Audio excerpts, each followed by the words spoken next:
નમસ્કાર, સ્વાગત છે આપનું મુદ્દાની વાતમાં। હું છું આપની સાથે ભાવિકા અને હું આપની સાથે યશ। શિક્ષકોના પગાર, તેમની કામગીરી અને વિરોધ પ્રદર્શનને લઈને કૃષિ રાજ્યમંત્રી રમેશભાઈ કટારાએ આપેલું એક નિવેદન હવે રાજ્યભરમાં ભારે ચર્ચા અને વિવાદનું કારણ બન્યું।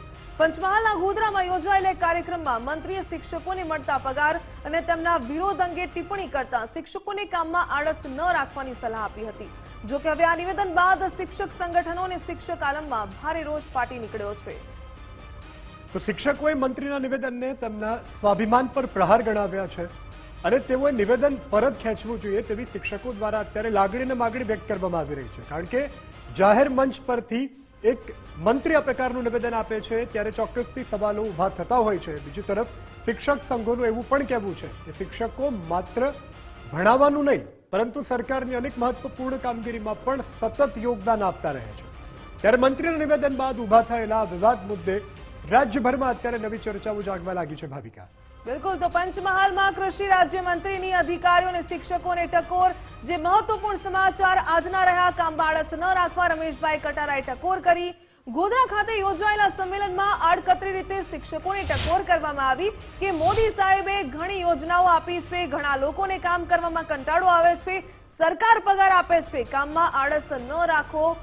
જે પ્રકારે રમેશભાઈ કટારાએ આ નિવેદન આપ્યું, જો કે શિક્ષકોની પગારની ભૂખ ભાગતી જ નથી તેવું કહ્યું। પગાર પંચ, નાણાં પંચ બધું શિક્ષકોને આપ્યું। શિક્ષકોને કેટલો બધો પગાર આજે પણ મળે છે, આટલો પગાર છતાં પણ શિક્ષકો વિરોધ કરે છે। રમેશભાઈનું આ નિવેદન અને ચર્ચાનો વિષય બન્યો, એના કરતા વધારે રોષ શિક્ષક જગતમાં ફાટી નીકળ્યો છે। પંચમહાલના મંત્રીના આ નિવેદનથી શિક્ષક આલમમાં રોષ વ્યાપ્યો છે, પરંતુ ખરેખર રમેશભાઈ કટારાએ શું નિવેદન આપ્યું હતું પહેલા તે સાંભળી લઈએ। આજે પગાર, નાણાં પંચ, 8મો પંચ, 10મો પંચ, બધું કેટલું બધું પંચ મળી ગયું, તોય કદાચ ભૂખ નથી ભાગતી, તોય વિરોધ કરેલી તો મોદી સાહેબને વિરોધ કરે, સરકારનો વિરોધ। અરે આપણા વડીલોને પૂછો, 500-1000 રૂપિયા નોકરી કરતા હતા, આજે કેટલો બધો પગાર મળે તો કામ કરવા તૈયાર નથી।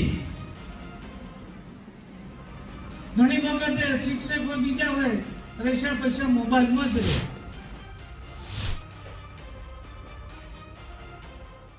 તો આપે જે રીતે સાંભળ્યું મંત્રી શું બોલ્યા, પંચમહાલમાં મંત્રીના નિવેદનથી હાલ શિક્ષક આલમમાં ભારે રોષની લાગણી જોવા મળી રહી છે અને એક જ શિક્ષકોની માંગ છે કે આ નિવેદન પાછું ખેંચવામાં આવે। કારણ કે શિક્ષક મહાસંઘ તરફથી કહેવામાં આવ્યું છે કે શિક્ષકો તન મનથી દરેક સરકારી જે યોજનાઓ હોય છે, સરકારને મદદરૂપ થવાના કાર્યોમાં શિક્ષક હંમેશા અગ્રેસર રહેતા હોય છે। શિક્ષણ સિવાયના પણ અન્ય કાર્યોમાં શિક્ષકો પોતાનું મહત્વપૂર્ણ યોગદાન આપતા હોય છે। ત્યારે સરકારના એક મંત્રી તરફથી આ નિવેદન આપવામાં આવ્યું છે ત્યારે અત્યારે શિક્ષકોમાં ભારે રોષની લાગણી છે। શિક્ષક મહાસંઘ પણ હવે મેદાને આવ્યું છે। શિક્ષક મહાસંઘ દ્વારા કહેવામાં આવ્યું છે કે આ પ્રકારના નિવેદન સાંખી લેવામાં નહીં આવે અને જે રીતે મંત્રી કહી રહ્યા છે કે શિક્ષકોનું પેટ ભરાતું નથી, શિક્ષકોની ભૂખ સંતોષાતી નથી જ્યારે કે પગાર આપવામાં આવે છે। તેવું એક પૂર્વનું ઉદાહરણ ટાંકતા કહેવું છે કે પૂર્વે વડીલો 500-600 રૂપિયામાં નોકરી કરતા હતા શિક્ષકની, તેના કમ્પેરમાં અત્યારે શિક્ષકોને આટલો ઉચ્ચ પગાર સરકાર તરફથી આપવામાં આવે છે છતાં પણ શિક્ષકોનું પેટ ભરાતું નથી। એટલે આ પ્રકારનું નિવેદન એક ચૂંટાયેલા પ્રતિનિધિ તરીકે જ્યારે આપવામાં આવતું હોય છે ત્યારે સવાલ ચોક્કસથી ઊભા થતા હોય છે। ત્યારે હાલ આ અંગે શિક્ષકો શું કહી રહ્યા છે, શૈક્ષિક મહાસંઘ શું કહી રહ્યું છે એ પણ આપને સંભળાવીએ। ગુજરાત સરકારના મંત્રી શ્રી રમેશભાઈ કટારા દ્વારા શિક્ષકો માટે ખૂબ જ અશોભનીય અને નિંદનીય નિવેદન આપ્યું છે। જ્યાં પગાર પંચ, 8મો પગાર પંચ અને 10મો પગાર પંચ મળી ગયાની વાત કરી છે, એ બિલકુલ તદ્દન ખોટી વાત છે। સાથે સાથે શિક્ષકોનું પેટ નથી ભરાતું એ પ્રકારનું નિવેદન આપ્યું છે, જેને અખિલ ભારતીય રાષ્ટ્રીય શૈક્ષિક મહાસંઘ સખત શબ્દોમાં વખોડે છે અને ગુજરાત સરકારના મંત્રીશ્રી પાસે આ નિવેદન પાછું ખેંચવાની માંગ કરે છે અને ગુજરાતના 2.5 લાખથી વધારે શિક્ષકો સમક્ષ માફી માંગવાની પણ માંગ કરે છે। તો મંત્રી કટારાના કડક વેણ અને જે પ્રકારે હવે કહી શકાય કે શિક્ષણ જગતમાં એક પ્રકારે રોષ વ્યાપી ગયો છે. શિક્ષણ મંડળે વિરોધ નોંધાવ્યો છે. મંત્રી પોતાનું નિવેદન પરત ખેંચે તેવી શિક્ષણ મંડળ દ્વારા માંગ કરવામાં આવી રહી છે. રમેશભાઈ કટારાનું આ નિવેદન હવે ચર્ચાનું નહીં પરંતુ વિવાદનું કારણ બન્યો છે. શિક્ષકો બોલતા નથી, શિક્ષકોના પગાર સામે વિરોધ કેમ, તે પ્રકારનું નિવેદન શિક્ષણ મંડળ તરફથી આપવામાં આવ્યું છે. આ જ મુદ્દા પર ચર્ચા કરીશું. આ મુદ્દા પર ચર્ચા કરવી એટલા માટે જરૂરી છે કારણ કે અવારનવાર આપણે પણ જોયું છે કે ઘણી વખત જે પ્રકારે વિરોધ નોંધાવવામાં આવે છે પરંતુ વિરોધ નોંધાવવામાં આવે ત્યારે ક્યાંક ને ક્યાંક સવાલ પણ એ થતો હોય છે કે હજુ પણ શું અન્યાય થઈ રહ્યો છે શિક્ષકોની સાથે, તો વિરોધ નોંધાવવામાં આવી રહ્યો છે. અને જે પ્રકારે નિવેદન જે મંત્રીએ આપ્યું છે, શા માટે મંત્રીએ આ પ્રકારનું નિવેદન આપવું પડ્યું, આ તમામ બાબતો અંગે ચર્ચા કરીશું કારણ કે ખાસ કરીને પગાર પંચનો લાભ આપવો એ પણ એક વ્યવસ્થા હોવાનું કહેવામાં આવી રહ્યું છે. અને આ જ મુદ્દા પર ચર્ચા કરવા માટે મારી સાથે જોડાઈ ચૂક્યા છે અક્ષિતા શાહ, મહિલા મંત્રી EBRSM. આપનું ખૂબ ખૂબ સ્વાગત છે ગુજરાત ફર્સ્ટમાં. ડોક્ટર કિરીટ જોશી, શિક્ષણવિદ, રાષ્ટ્રીય એવોર્ડ પ્રાપ્ત કરતા છે, આપનું પણ સર ખૂબ ખૂબ સ્વાગત છે ગુજરાત ફર્સ્ટમાં. મનોજ પટેલ, પ્રમુખ નગર પ્રાથમિક શિક્ષણ સમિતિ શિક્ષક સંઘ, એ પણ આપણી સાથે જોડાયા છે. મનોજભાઈ, આપનું પણ સ્વાગત છે ગુજરાત ફર્સ્ટમાં. સૌથી પહેલા તો મનોજભાઈ આપની પાસે આવવા માંગુ છું. જે પ્રકારે મંત્રીજીએ નિવેદન આપ્યું છે તેને આપ કેવી રીતે જોઈ રહ્યા છો? મંત્રીજી આ નિવેદન આપ્યું છે અને અમે વખોડીએ છીએ. મંત્રી આ નિવેદન પાછું લે એવી અમારી માંગણી છે. મંત્રીએ ખરેખર પરિસ્થિતિને જાણવું જોઈએ. શિક્ષકો 365 દિવસ નહીં, એ 24 કલાક સુધી કામ કરે છે. 140 કરતા વધારે અન્ય પ્રકારના કામો કરે છે. શિક્ષકો બાળકો સાથે કામ કરી રહ્યા છે ત્યારે મંત્રીએ 8મું પગાર પંચ આપ્યું. ખરેખર 8મું પગાર પંચ પૂરેપૂરું મળેલું નથી. ત્યારે મંત્રીશ્રી આવું જોયા વગર જે નિવેદન આપે છે ને અમે સખત શબ્દોમાં વખોડી કાઢીએ છીએ અને શિક્ષકોને એક રોજ છે કે મંત્રી આ નિવેદનને પાછું લે. બિલકુલ. ડોક્ટર કિરીટભાઈ, આપની પાસે આવવા માંગીશ. મંત્રીજીએ જે કડક વેણ બોલ્યા છે, શિક્ષણ જગતમાં આક્રોશ અને રોષની લાગણી જોવા મળી રહી છે અને ખાસ કરીને તેમણે કહ્યું છે કે આળસ ખંખેરી દો, કામ કરો. આ નિવેદન મંત્રીજીએ શા માટે આપવું પડ્યું? ક્યાંક ને ક્યાંક એમને પણ ક્યાંક લાગ્યું હશે કે ક્યાંક આળસ કરતા શિક્ષકો જોવા મળી રહ્યા છે. સિક્કાની બે બાજુ પણ હોઈ શકે. શું કહો છો આપ?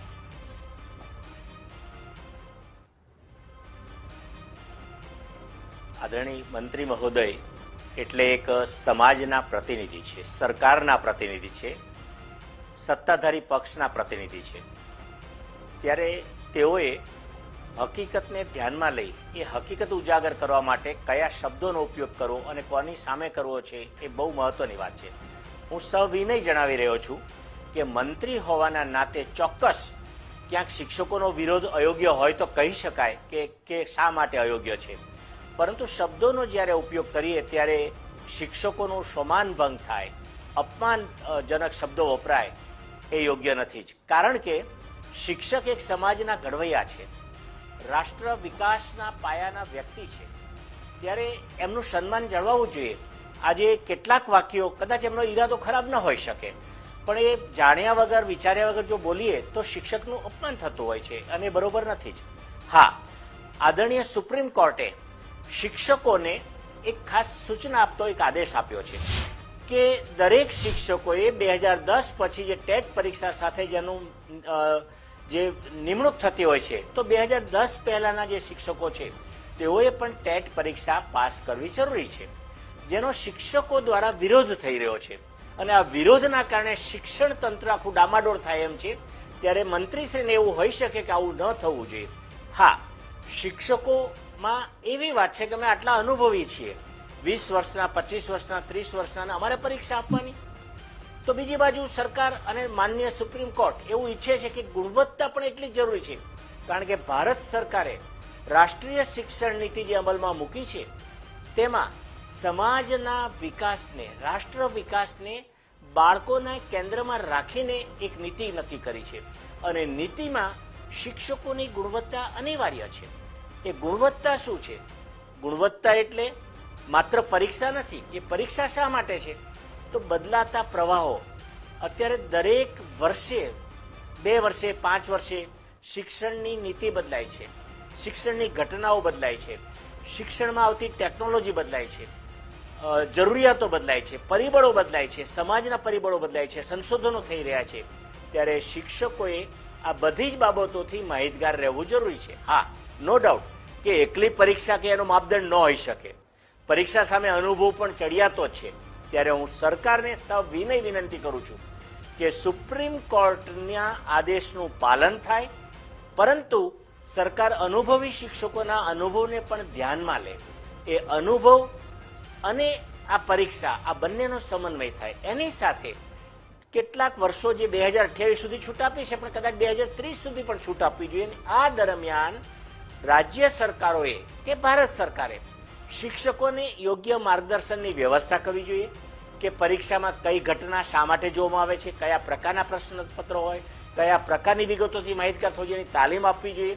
અને તો મને વિશ્વાસ છે કે શિક્ષકો ટેટ પરીક્ષામાં ઉત્તીર્ણ થશે જ. એના માપદંડની ગુણવત્તા પણ જાળવવી જોઈએ. એટલે કે હું એમ કહીશ કે આ સુપ્રીમ કોર્ટના ચુકાદાને અને માનનીય મંત્રીશ્રીના નિવેદનના કારણે પરસ્પર સંઘર્ષ કરવાના બદલે શિક્ષકો અને સરકાર વચ્ચે સમન્વય થવો ખૂબ જરૂરી છે, અને એ જ સમાજ અને રાષ્ટ્રનું હિત રહેશે, હિતમાં રહેશે. બિલકુલ. કિરીટભાઈ, આપણી સાથે અક્ષિતાબેન પણ સ્ટુડિયોથી લાઈવ જોડાયેલા છે. અક્ષિતાબેન મહિલા મંત્રી ABRSM છે. બેન, પ્રથમ જે પ્રકારે મંત્રીએ નિવેદન આપ્યું છે, બંને મહેમાનોને પણ આપણે સાંભળ્યા, સાથે સુપ્રીમ કોર્ટે જે પ્રકારે શિક્ષકોને લઈ અને નિર્ણય લીધો છે, આ બંનેને આપ કઈ રીતે જોઈ રહ્યા છો? જી આભાર. આપે આજે મીડિયા થકી અમારા શિક્ષકોનો અવાજ સમાજ સુધી પહોંચાડવા માટે અમને એક માધ્યમ તરીકે લીધા છે. એના માટે ABRSM સંગઠન વતી હું આપનો આભાર માનું છું. પહેલી વાત તો રહી કે મંત્રીશ્રીના નિવેદનની, તો એ નિવેદનને અમારું સંગઠન સખત શબ્દોમાં વખોડી નાખે છે. કારણ કે શિક્ષકો જે છે એ રાષ્ટ્રના ઘડવૈયા છે, સમાજના ઘડવૈયા છે. અને આપણે સૌ જાણીએ છીએ કે શિક્ષકો પોતાના બાળકો સાથે વર્ગખંડમાં શિક્ષણ કાર્ય તો કરે જ છે, પણ સાથે સાથે રાષ્ટ્રીય તમામ કામગીરી જે છે એમાં શિક્ષકોને જોતરી દેવામાં આવે છે. પછી એ BLOની SIR કામગીરી હોય કે વસ્તી ગણતરીની કામગીરી હોય કે કોરોના કાળની હોસ્પિટલની કામગીરી હોય, આવી અનેક પ્રકારની કામગીરીઓ 100થી પણ વધારે, જેનું આખું એક લિસ્ટ સંગઠન દ્વારા સરકારમાં આપેલ છે. અને શિક્ષકોને આ બિન શૈક્ષણિક કામગીરીથી દૂર રાખવા, એમને વર્ગખંડમાં રહેવા દેવા, એના માટે અમારું સંગઠન સતત રજૂઆત કરતું આવ્યું છે. તેમ છતાં પણ હાલ વેકેશન શિક્ષકોએ ભોગવ્યું નથી. વસ્તી ગણતરીની જે કામગીરી છે એ શિક્ષકોએ વેકેશન દરમિયાન ચાલુ કરી છે. અને એની સાથે સાથે અત્યારે જૂન મહિનો શરૂ થઈ ગયો છે, તો નવા બાળકોના એડમિશન શાળામાં આવી રહ્યા છે. સાથે સાથે ડ્રોપઆઉટ થયેલા જે બાળકો છે એની કામગીરી પણ શિક્ષકોને ખૂબ જ દબાણ સાથે કરવામાં આવી રહી છે કે જે પણ બાળકો અત્યારે હાલ ગુજરાત બહાર અન્ય રાજ્યમાં પણ જતા રહ્યા હોય તો તેમને પણ શોધીને લાવવા અને એમનું એડમિશન કરાવવું. તો આ બધું કેવી રીતે શક્ય છે? વાત એ લોકો એવી કરે છે કે મોબાઈલમાં રચ્યા પચ્યા રહે છે. તો શિક્ષકોને કોઈ શોખ નથી મોબાઈલમાં રચ્યા પચ્યા રહેવાનો, પરંતુ સરકારની દરેક કામગીરી જે છે એની માહિતી મોબાઈલ દ્વારા માંગવામાં આવે છે. જેમ કે ઓનલાઈન હાજરી સવારમાં બાળકોની એ મોબાઈલથી કરવાની, બાળકો મધ્યાહન ભોજન યોજનામાં ભાગ લે છે તો એના આંકડા મોબાઈલથી ભરવાના. એક દિવસની અંદર 5થી પણ વધારે પરિપત્રો આવે છે, તો એના દ્વારા જે માહિતી માંગવામાં આવે છે એની લિંકો મૂકવામાં આવે છે, તો એ માહિતી પણ મોબાઈલથી આપવાની. બાળકોને શિક્ષણ કાર્ય કરાવવું છે તો શાળાઓમાં સ્માર્ટ TV છે, તો નેટ પણ બાળકોના માટે મોબાઈલમાં શિક્ષકોએ પોતાનું વાપરવાનું. વસ્તી ગણતરીની કામગીરી જે છે એની જે એપ છે એ શિક્ષકે પોતાના જ મોબાઈલમાં ડાઉનલોડ કરવાની. એના માટે એક સ્ટેપ અપ વાળું એન્ડ્રોઈડ વર્ઝન યુઝ કરવા માટે શિક્ષકોએ ઘણાએ તો નવા મોબાઈલ પણ વસાવવા પડ્યા છે. અને એમાં પણ એવી સૂચના છે કે તમારો આ મોબાઈલ ખોવાઈ જશે કે તૂટી જશે તો એના ડેટા લોસ્ટ થઈ જશે. તો આટલી બધા દબાણ સાથે મોબાઈલની કામગીરી શિક્ષકોને ન ગમતી હોવા છતાં પણ કરવી પડે છે. એટલે મંત્રીશ્રીને જણાવવાનું. અક્ષિતાબેન, આપ કહી રહ્યા છો કે સ્માર્ટ ટીવીની વાત કરવામાં આવે છે, સ્માર્ટ સ્કૂલોની વાત કરવામાં આવે છે, પણ જે નેટ છે તે જે તે શિક્ષકો હોય તેમને પોતાના ડેટા યુઝ કરવા પડે છે. હા, કારણ કે ઘણી મોટી શાળા હોય તો વાઈફાઈનું જે નેટવર્ક છે એ અમુક અંતર સુધી જ મળતું હોય છે. તો જ્યારે મોટી શાળાઓ સરકાર હોય તરફથી વાઈફાઈ તો પ્રોવાઈડ કરવામાં આવે છે. હા, પણ એની પણ અમુક લિમિટ હોય ને. દાખલા તરીકે આજે મોટી શાળાઓ હોય તો એની અંદર નેટ પણ શિક્ષકોએ પોતાનું વાપરવું જ પડતું હોય છે. આજે બાળકોને કોઈ સારા વિડીયો બતાવવા છે કે કોઈ સ્માર્ટ એક્ટિવિટી કરાવી છે તો એ યુટ્યુબના માધ્યમથી અન્ય એપના માધ્યમથી બાળકોને જ્યારે શીખવાડવી હોય ત્યારે એ મોબાઈલના ડેટા યુઝ કરવા જ પડતા હોય છે. આજે વસ્તી એટલે આપે ગણતરી કે રજૂઆત કરી છે ખરા કે આ પ્રકારે તમારે તમારા મોબાઈલનો ડેટા યુઝ કરવો પડે છે? હા, ખબર જ છે, સરકારશ્રીમાં જાણકારી છે જ. આજે વસ્તી ગણતરીની કામગીરી હતી કે SIR ની કામગીરી હતી તો શિક્ષકોએ પોતાનો ડેટા વાપર્યો છે. સરકારમાં રજૂઆત પણ કરવામાં આવી છે કે એટલે શિક્ષકોને વસ્તી આ ગણતરી બધી માટે બેન શિક્ષક જાય તો એનું અગાઉથી ભથ્થું આપવામાં આવે છે. તમે તમારું ઇન્ટરનેટ વાપરો તો એનું પણ ભથ્થું તમને અલગથી આપવામાં આવે છે? ના, ભથ્થું એટલે કેવું છે કે વસ્તી ગણતરીની જે કામગીરી છે એના માટે પહેલો ફેઝ અને બીજો ફેઝ જે છે એના માટે ભથ્થું નક્કી કરવામાં આવ્યું છે. પણ એ કામગીરી શિક્ષકોએ પોતાના શાળા સમય બાદ કરવાની છે. આજે જ્યારે સવારની શાળા હોય ને શિક્ષક 7 થી 1 એ શાળામાં હોય છે. બપોરનો સમય છે, આપણે જાણીએ છીએ કે અત્યારે ભયંકર અસહ્ય ગરમી પડી રહી છે. બપોરના સમયે શિક્ષકો કોઈ ફ્લેટોના કે સોસાયટીના કમ્પાઉન્ડમાં પણ વોચમેનો જવા નથી દેતા, કોઈ ફ્લેટના દરવાજા નથી ખોલતા. શિક્ષકોને અપમાન સહન કરવું પડે છે. બિલકુલ, આપ કામગીરી કરો છો, ખૂબ જ સરાહનીય છે, પરંતુ આપણને જે પગાર મળી રહ્યો છે એની સાથે જો કોઈ એક્સ્ટ્રા કામગીરી આપવામાં આવે છે તો તેનું પણ ભથ્થું સરકાર આપે છે, એનો મતલબ એમ ને? ભથ્થું એવી રીતે આપે છે કે દાખલા તરીકે એક શિક્ષક છે તો એને પોતાના રહેઠાણથી 15 કિલોમીટર સુધીના એરિયામાં સ્થળ ફાળવવામાં આવ્યા હોય તો એનું આવવા જવા માટેનું જે ભથ્થું હોય છે એ હોય છે. અને શાળા સમય બાદ આ કામગીરી કરવી કેટલી મુશ્કેલ છે એ પણ અક્ષિતાબેન, કામગીરી કરવા માટે તો શિક્ષકોને હાયર કર્યા હોય છે, ભથ્થું પણ આપવામાં આવે છે, છતાં પણ આપ કહી રહ્યા છો કે આ કામગીરી કરવી પડે છે, બાળકોની જે અટેન્ડન્સ છે તે ભરવી પડે છે, તો પગાર પણ એની માટે સરકાર આપી રહી છે ને? કામગીરી કરવી તો અનિવાર્ય હોય જ છે ને. આપ કામગીરી બતાવી રહ્યા છો તો સરકાર એ પ્રમાણે પગાર પણ આપી રહી છે ને. જો એક્સ્ટ્રા કામગીરી કરો છો તો તેનું પણ ભથ્થું આપી રહી છે. આપની પાસે આવું છું મનોજભાઈ, આપની પાસે આવવા માંગીશ કે સરકાર જે પણ કામગીરી આપે છે તે સમયે તે સંજોગો ધ્યાનમાં રાખીને આપતી હોય છે અને ખાસ કરીને તેનું પગાર ધોરણ પણ નક્કી કરવામાં આવતું હોય છે. શિક્ષકોને ઉચ્ચ પગાર આપવામાં આવી રહ્યો હોય છે બાળકોને ભણાવવા માટે, અને જો એક્સ્ટ્રા કામગીરી કરવામાં આવે તો તેમને તેનું પણ ભથ્થું ચૂકવવામાં આવે છે. ચોક્કસપણે મંત્રીજીએ જે વેણ કહ્યા છે કડવા હોઈ શકે, તેમની પદ્ધતિ ખોટી હોઈ શકે બોલવાની, પરંતુ જે હકીકત છે તે તો તે જણાવી રહ્યા છે. જ્યારે શિક્ષકોને આટલું બધું પગાર વધારો આપવામાં આવે છે, ભથ્થું આપવામાં આવે છે, છતાં પણ વિરોધ શાનો? બેનશ્રી, પગાર વધારો જે આપવામાં આવે છે મોંઘવારીના પ્રમાણમાં છે, માત્ર શિક્ષકોને આપવામાં આવે છે એવું નથી. ગુજરાત રાજ્ય નહીં, ભારત સરકારની તમામ કેડરને આપવામાં આવે છે, તમામ જગ્યાએ આપવામાં આવે છે. બીજો પ્રશ્ન એ છે કે જે મોબાઈલનો ઉપયોગ એ શિક્ષકે પોતાના મોબાઈલમાંથી કરવો પડે, દુઃખદ બાબત છે. સરકારે બધું જ મોબાઈલના ઉપર ડિપેન્ડન્ટ કરી દીધું છે, તો બાળક સાથે ક્યારે કામ કરી શકાય? આ પ્રક્રિયા એ જીવન પ્રક્રિયા છે. વર્ગ વ્યવહાર એ બાળક અને શિક્ષકના એક તાદાત્મ્યનો વિષય છે. બાળક સાથે તાદાત્મ્ય કેળવીને શિક્ષણ કાર્ય કરવાનું હોય છે. એની વચ્ચે મોબાઈલની લિંક કરો, મોબાઈલ પર કામગીરી કરો, એ વિક્ષેપ કરે છે. બાળકને તમે દરેક બાળકને એક સરખો મોબાઈલ ચાલુ કરી દો કે ટીવી ચાલુ કરી દો તો ના ભણી શકે. એના માટે શિક્ષકે એક બાળકને ટ્રેક કરવા પડતા હોય છે, ત્યારે શિક્ષણ કાર્ય થતું હોય છે, તો જેમાં 100% ગુણવત્તા મળતી હોય છે. જ્યારે શિક્ષણ વિભાગ અને અન્ય વિભાગો દ્વારા આ રીતે કામગીરી કરવામાં આવે તો શિક્ષણને 100% વિક્ષેપ પડે. અને આપે કહ્યું કે જે રજૂઆત કરી છે, સરકારમાં વારંવાર રજૂઆત કરી કે શિક્ષકોને અન્ય કામગીરી નથી કરવી. આના માટે જે બેકાર લોકો છે, જે લોકોને જરૂરિયાત છે એવા લોકોને આપવું જોઈએ. શિક્ષકોને કોઈ માનદ વેતન નથી લેવું, આ કામગીરી નથી કરવી. આ બાબતે અમે હાઈકોર્ટમાં પણ ગયેલા છે અને સરકારમાં એક વખત નહીં, મીડિયાના માધ્યમથી અને સરકારમાં અમારી લેખિત રજૂઆત છે, મૌખિક રજૂઆત છે. સરકાર સાથે જ્યારે બેસીએ છીએ ત્યારે અમે આ પહેલો પ્રશ્ન કહીએ છીએ કે માત્ર ને માત્ર અમને શિક્ષણનું કાર્ય કરવા દો, અન્ય કાર્ય ન સોંપો. આવી અમારે સરકારમાં ઉગ્ર રજૂઆત છે, પણ સરકાર વારંવાર કઈ પણ કાર્યક્રમ હોય તો શિક્ષકોનો ઉપયોગ કરી રહ્યો છે, એનો અમને વિરોધ છે. સાથે સાથે મંત્રી જે રજૂઆત કરી છે, મંત્રી કહી રહ્યા છો કે શિક્ષકોનો ઉપયોગ કરવામાં આવે છે, શિક્ષકો છે તેમને કામગીરી સોંપવામાં આવે છે અને ભથ્થું પણ આપવામાં આવે છે, છતાં પણ આ વિરોધ શા માટે? મારો સવાલ એ હતો. આપની પાસે આવું છું ડોક્ટર સાહેબ, આપની પાસે આવવા માંગીશ.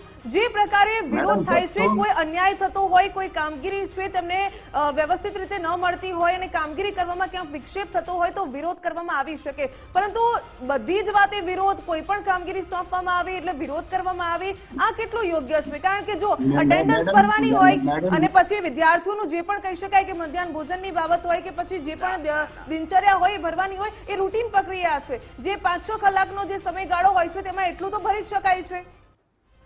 નથી મેડમ, એવું નથી. સર્વર નથી ચાલતો, એની અંદર ઘણા બધા વિક્ષેપો આવે છે. રજૂઆત આવું છું આપની પાસે. કિરીટભાઈને મારો સવાલ છે. બેનજી, આપે જે વાત કરી એમાં હું અસહમત છું, એટલા માટે કે શિક્ષકો સામાન્ય રીતે વર્ગખંડમાં રહે ને ખૂબ હિતાવહ છે. શિક્ષકોને જ્યારે શાળાનું શૈક્ષણિક કાર્ય કર્યા પછી ઘરે જાય છે ત્યારે એમને કેટલુંક આયોજન પણ કરવાનું છે, પરિવાર પણ જોવાનો છે. જો એમાં સતત પ્રવૃત્તિઓ આવી ચાલુ રહે તો એક માનસિક તણાવ અનુભવે છે, અને માનસિક તણાવના કારણે શાળાની અંદર અનેક પ્રશ્નો ઊભા થઈ શકે, શૈક્ષણિક કાર્યમાં અનેક પ્રશ્નો ઊભા થઈ શકે, અવ્યવસ્થા ઊભી થઈ શકે.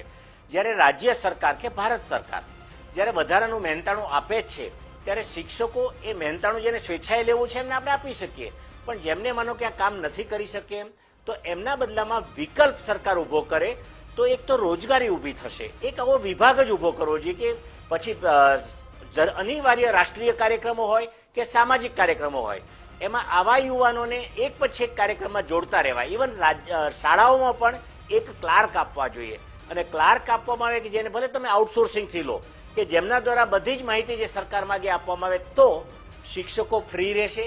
પગાર તો અત્યારે પૂરતા પ્રમાણમાં છે, એમાં બે મત નથી, પણ ભથ્થા માટે શિક્ષકો વધારાનું કામ કરે છે એવું નથી, પણ સરકારને ઉપયોગી થવા માટે મદદરૂપ થતા હોય છે. પણ એ ક્યારેક ફોર્સથી જ્યારે કરાવાય છે, ત્યારે ધમકી સાથે કરાવાય છે, ત્યારે એ શિક્ષકો તણાવ અનુભવે છે. તો એનો વિકલ્પ શું, એનો ઉપાય શું? તો વાત આટલી જ છે કે રાજ્ય સરકાર વધારાનો વિભાગ આવા કાર્યક્રમો માટે તૈયાર કરે કે જેથી કરી શિક્ષકો જ નહીં, અન્ય કર્મચારીઓને પણ જોડવા પડે છે, ન જોડાય, અને યુવાનોને રોજગારી મળશે. આઉટસોર્સિંગથી આપો, વફાદાર વ્યક્તિઓ અને એમની સામે કાર્યવાહી થઈ શકે એવા વ્યક્તિને આપો. નહીતર શું થશે કે એ લોકો જ્યારે આઉટસોર્સિંગથી હશે, સરકારી કર્મચારી નહીં હોય તો ખોટું કામ કરશે, ચોરી કરશે, અને ચોરી કરે તો એમની સામે એક્શન લઈ શકાય, જેલ થઈ શકે. આવા તમામ પ્રાવધાનો હોય ડોક્ટર સાહેબ, તો જે પ્રકારે સરકારના આપે મનમાં વિકલ્પ ભય છે એ સૂચવ્યો નહીં છે, રહે. તેવું હા, પણ શિક્ષણ વાત રહી મંડળો આજના છે, પ્રશ્નની. તેમણે પણ વિકલ્પ કે આજનો સૂચવ્યો પ્રશ્ન- હશે ને, આ વિકલ્પ પર વિચારણા કરી શકાય. સરકારની સમક્ષ આવી કોઈ રજૂઆત કરવામાં આવી છે? હા, 100% ચોક્કસ. હું જ્યારે મંત્રીશ્રીને વ્યક્તિગત જ્યારે આદર મને બોલાવ્યો તો હું મળ્યો છું, ત્યારે પણ આ વાત મારી થયેલી છે, અને they were agree. અને માનનીય ભૂપેન્દ્રભાઈ પટેલ સાહેબ આ વિચારોને ચોક્કસ ન્યાય આપી શકે એમ છે, કારણ કે એ મૃદુતા સાથે સમાજ અને સરકારને જોડી રહ્યા છે. અને એમને જ્યારે એમને ઘણી બધી વહીવટી પાસા જોવાના થાય છે, રાષ્ટ્રીય નીતિને અનુસરવાનું થાય છે, ત્યારે એમને જોઈને એનો સમન્વય કરવામાં આવશે તો આપણી રાજ્ય સરકાર સૌથી પહેલી સરકાર બની રહેશે કે જે શિક્ષકોને આવી કામગીરીમાંથી મુક્ત કરી શકે. બિલકુલ. અક્ષતાબેન, આપની પાસે આવવા માંગુ છું. જે રીતે ડોક્ટર સાહેબે પણ કીધું કે આ અંગે સરકારને અનેક વખત રજૂઆત કરવામાં આવી હોય છે. હવે 365 દિવસ આવા પ્રકારના એક્સ્ટ્રા કાર્યો શિક્ષકોને સોંપવામાં આવે છે. બીજો સવાલ મારો એ છે કે વારંવાર સરકારને જો આપ મળો છો, રજૂઆત કરો છો, સરકાર આશ્વાસન આપે છે, તો પછી આવા પ્રશ્નો શા માટે ઊભા થાય છે?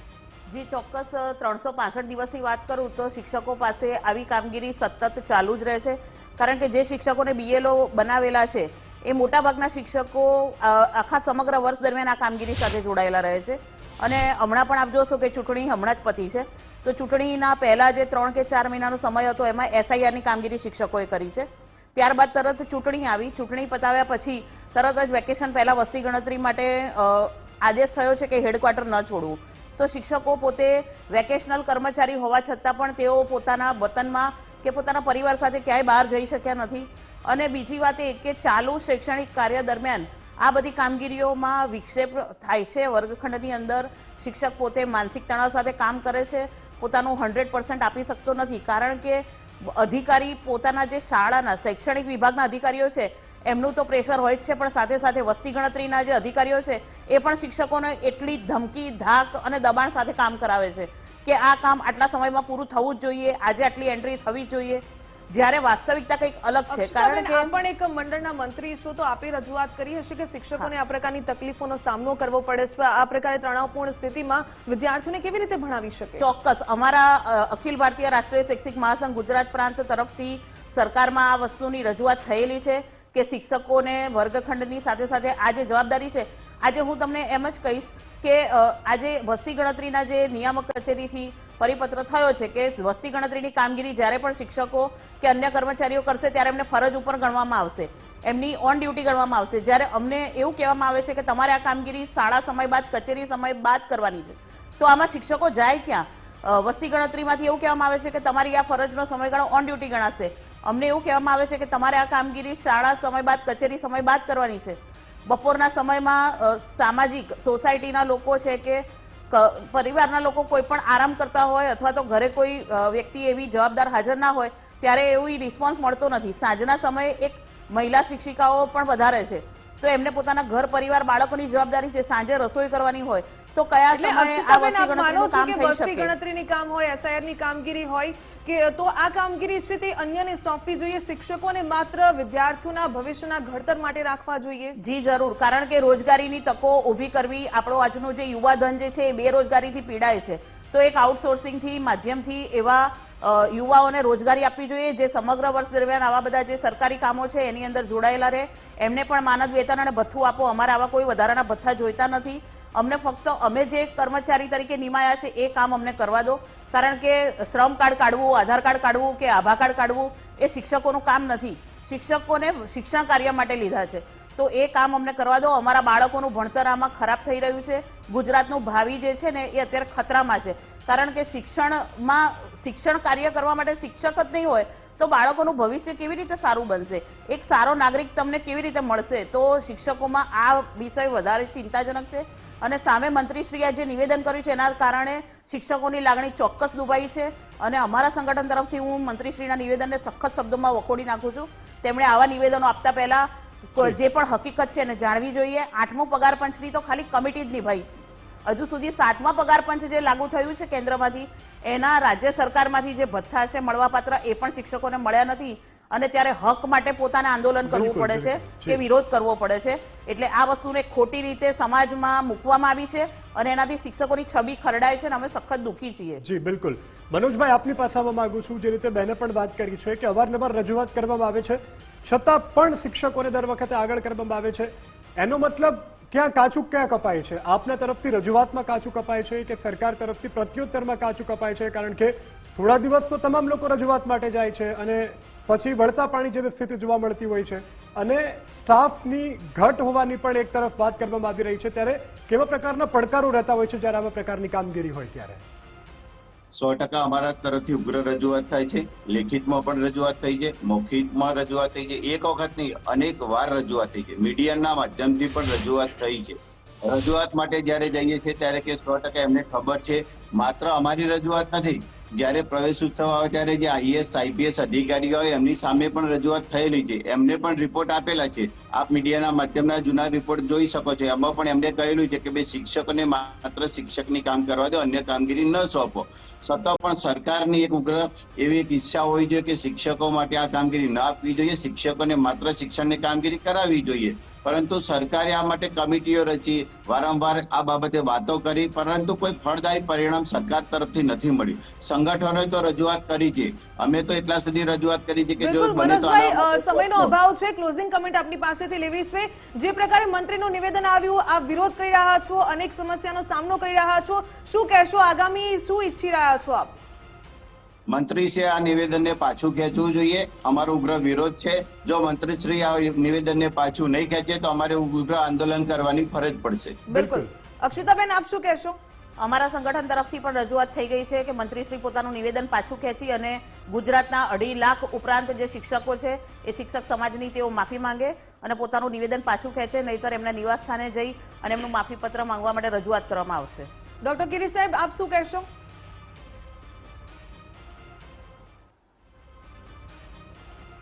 આ પ્રશ્નના મૂળમાં જે વાત છે, સુપ્રીમ કોર્ટનો ચુકાદો, ટેટ પરીક્ષા અને એ અનુભવજન્ય શિક્ષકોએ ન આપી અને એના કારણે વિરોધ કરવો, આ વિરોધ શિક્ષકો કરવાના બદલે શિક્ષકોએ સરકાર સાથે બેસી અને સરકારે શિક્ષકોને સન્માનપૂર્વક સાંભળીને બંને વચ્ચેનું સમન્વય કરી અને અનુભવને પણ ધ્યાનમાં લેવાય અને છતાં આધુનિક શિક્ષણ, આધુનિક ટેકનોલોજીનો સમન્વય કરી ટેટ પરીક્ષા શિક્ષકો આપે અને પોતાની ગુણવત્તા બતાવે તો શિક્ષણને, સમાજને અને રાષ્ટ્રને ત્રણેયને ન્યાય આપી શકાશે. જી, આપ તમામનો આભાર. તો જે પ્રકારે કહી શકાય કે શિક્ષકો વિરોધ નોંધાવી રહ્યા છે અને જે પ્રકારે મંત્રીએ નિવેદન આપ્યું છે કે કામમાં આળસ ન રાખો, શિક્ષકોની પગારની ભૂખ ભાગતી જ નથી, આ નિવેદન ક્યાંક ને ક્યાંક શિક્ષકોના સ્વાભિમાન પર એક તમાચા સમાન હતું અને શિક્ષકો વિરોધ નોંધાવી રહ્યા છે. પરંતુ જે પ્રકારે સુપ્રીમ કોર્ટનો નિર્ણય સામે આવ્યો છે, તેમણે જે પ્રકારે આદેશ કર્યો છે કે ટેટની પરીક્ષા અનિવાર્ય છે, તો શિક્ષણનું સ્તર સુધારવા માટે આ પ્રકારની પરીક્ષા આપવી અનિવાર્ય હોઈ શકે. તો જે પ્રકારે કહી શકાય શિક્ષકો અને સરકાર બંને બંનેએ સાથે મળીને એક વાતચીત કરવી જોઈએ, કારણ કે વિદ્યાર્થીઓના ભવિષ્યનો સવાલ છે, તેમનું ભાવિ છે તે શિક્ષકો ઘડતા હોય છે અને આ શિક્ષકોને જો તકલીફ પડે તો વિદ્યાર્થીઓના ભવિષ્ય પર પણ અસર પડતી હોય છે. આ તમામ બાબતો છે તે પણ ધ્યાને લેવી જોઈએ. અમારી વિશેષ રજૂઆતમાં બસ આટલું. રજા આપશો. નમસ્કાર. નમસ્કાર.